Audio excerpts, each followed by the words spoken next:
Qədr surəsi qədər aydın olan ikinci bir məsələ, ayə və surə yoxdur ki, imamət və vilayəti dəqiq isbat edir, dəqiq sübut edir. Bu, indi oxuyacağım hədisdə də bəlli olacaq, müəyyən hissəsi. Və sonra İmam Baqir əleyhissalam buyurdu ki, and olsun Allaha, Qədir surəsi qiyamətə qədər Allah hüccətidir. Gör, nədir Qədir surəsinə? Qiyamətə qədər Allah hüccətidir. Qədir surəsi hüccətdir? Yox, imam deyir ki, Qədir surəsi qiyamətə qədər ilahi hüccətlərin isbatıdır. Ondadır, onun içindədir. Sonra bu gör nə buyurur? Dedi, and olsun Allaha, Qədir surəsi ləğayatu elmina. Bizim elmimizin ən son həddi Qədir surəsindədir. İmamların elminin ən son həddi, qayəsi Qədir surəsindədir. İnşallah istifadə eləyin o dərslərdən, görərsiniz xeyrin Allahın köməyinə. Yaxşı. İmam Əli əleyhissalam, İmam Sadiq əleyhissalam deyir ki, bu hadisəni çox danışardı. Hansı hadisəni? Teymi ilə Ədəvi, bu iki nəfər Peyğəmbərin yanındaydı. Peyğəmbər sallallahu Qədir surəsini oxuyurdu, amma necə oxuyurdu? Bitəxəşşuin və buka. Yəni xuşu ilə oxuyurdu və ağlayırdı oxuya-oxuya.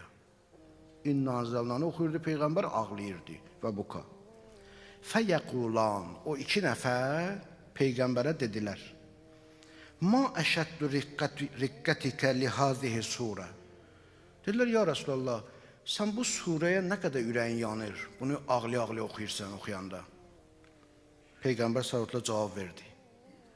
Lima rəət əyni və və'a qəlbi və lima yərə qəlbu haza min bə'di. Dedi, yo, məni ağladan Qədir surəsi deyir. Məni ağladan, mənim gözümün gördüyü, ürəyimin dərk elədiyi və məndən sonra bu kişinin, yəni Həzrət Əlini, mənidir göstər, bu kişinin görəcəkləridir məni ağladan. Məni ağladan odur. Yaxşı qulaq az. Bu iki nəfər dedilər, və məlləzi rəəyt və məlləzi yərə. Sən nə görmüsən ya Rasulallah və o kişi nə görəcək ki, yəni Əli nə görəcək ki, bu səni ağladır. Peyğəmbər salavatullah torpaqda yazdı bunlar üçün, torpağın üstündə.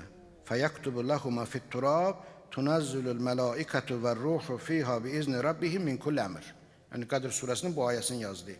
Mələklər və ruh Rəblərinin izni ilə Qədir gecəsində nazil olurlar. Onu yazdı. Və deyirlər, Peyğəmbər yazı bilmir. Bilir yazı Peyğəmbər. Amma Quran nazil olanına qədər yazmadı ki, deməsinlər ki, Quranda Peyğəmbər yazıb. Quranı qorumaq üçün idi o. Bu sənədi budur. Yazdı. Bu həmən ayəni yazdı. Mələklər və ruh Qədir gecəsi Allahın izni ilə hər bir işdən ötürü nazil olurlar. Sonra belə dedi.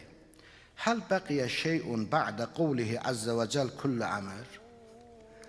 Allah bu ayədə deyəndə ki, Allah hər bir iş, min kulli əmr, hər bir işdən ötürü mələkləri və ruhi Qədir gecəsində nazil eləyər. Bundan sonra bir şey qaldı. Yəni nəsə qaldı? Min kulli əmr, yəni hər şeyi nazil eləyir də, hər şey bu gecədə gəlir. Hər şey, hər şey. Tabi başqa yoxdur, heç bir istisna yoxdur. Soruşdu, bir şey qaldı. Dedilər, la, yox, qalmadı. Gör Peyğəmbər nədir? Həl tə'ləman mənil munzəl iləyhi bizalik. Heç bilirsiniz ki, o kimə nazil olur? Nə qəşəng dəlil, nə qəşəng söz, nə gözəl, nə gözəl. Sizi bilmirəm, indi bilirəm, sizin də yüzünüzdən bilirəm, ləzzət aparırsınız. Mən özüm də ölürəm. Bu dəqiqə belə mənəvi ləzzətdən. Allah rəhmət eləsin Şeyx Tusini. Ona görə deyirlər də, Şeyx Tusi kitab oxuyardı, gecədən oxuyardı. Gecə namazına, vaxtına çatanda, gecə namazı sübhdən bir saat qabaqdır.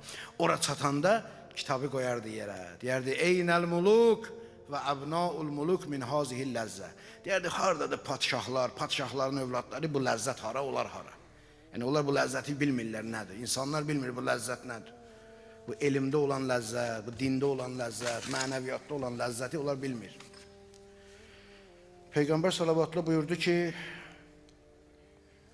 heç bilirsiniz ki, bunlar kimə nazil olur? Yox. Bu sual. Mələklər və ruh Qədir gecəsi nazil olur hər bir işdən ötürü. Bunu Quran deyir. Sual veririk. Onlar səmadan səmaya nazil olur, yoxsa səmadan yerə nazil olur? Nasıl vardır? Səmadan yerə nazil olur. Səmadan yerə nazil olursa, kiməsə nazil olurlar, yoxsa heç kəsə nazil olmurlar? Heç kəsə nazil olmasaydılar, nə mənası vardı onlar nazil olmalı? Hə? Deməli, kiməsə nazil olurlar. Yaxşı, onlar kiməsə nazil olurlarsa, kimdir o insan? Kimdir o insan? Peyğəmbər salavatların zamanında Peyğəmbər salavatullahdır. Ondan sonra demə imam, belə denən ondan sonra onun kimisinə, belə denən. İmamı sonra deyərsən.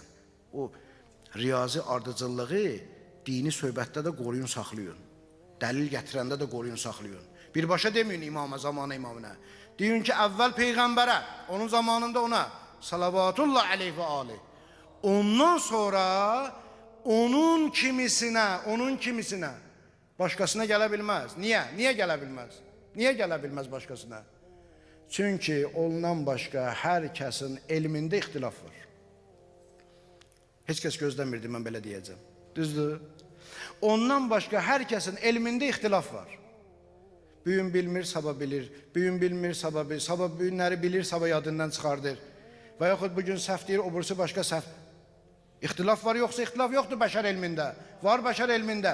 Amma əgər mələklər və ruh hər bir şeyi ona gətiribsə, niyə ixtilaf olmalı idi?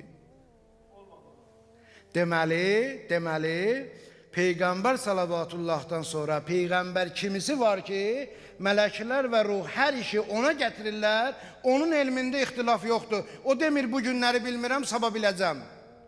O Allah'ın izniyle her şeyi biləndir. Bu da yalnız ve yalnız Emirül Müminin Ali ibn Abi Talib aleyhisselamdır.